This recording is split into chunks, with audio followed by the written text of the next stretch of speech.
பிரயோஜனமானவைகளை போதித்து நம்மளை அழகாக அவர் நடத்துவார். அப்போ நம்ம என்ன செய்யணும்? அவருடைய போதனையை கேட்கணும். லூக்கா சுவிசேஷம் 10ஆம் அதிகாரத்தில் 39வது வசனத்தில் நீங்கள் வாசித்து பார்த்தீங்கன்னா, மரியாள் தேவனுடைய பாதத்தில் அமர்ந்திருந்து கொண்டு அவர் என்ன பேசுகிறார் என்பதை அழகாக கவனித்து கேட்டாளாம்.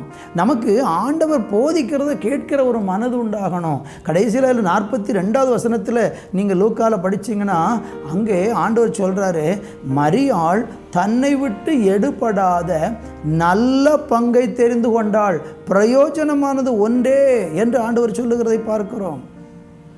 உங்களுக்கு எனக்கும் அழகாக போதிக்கிற தேவன். நம்ம அவருடைய பாதத்தில் உட்கார்ந்துருந்து அழகாக அவருடைய போதனையை கேட்டு அவர் சொல்லுகிறபடி நீங்கள் நடந்து போனீங்கன்னா உங்கள் வழிகள் ஒன்றும் பிசகுவதில்லை. உங்கள் வாழ்க்கையில் நீங்கள் போய் அடைய வேண்டிய நிறைய நன்மைகளை அடைய முடியும்.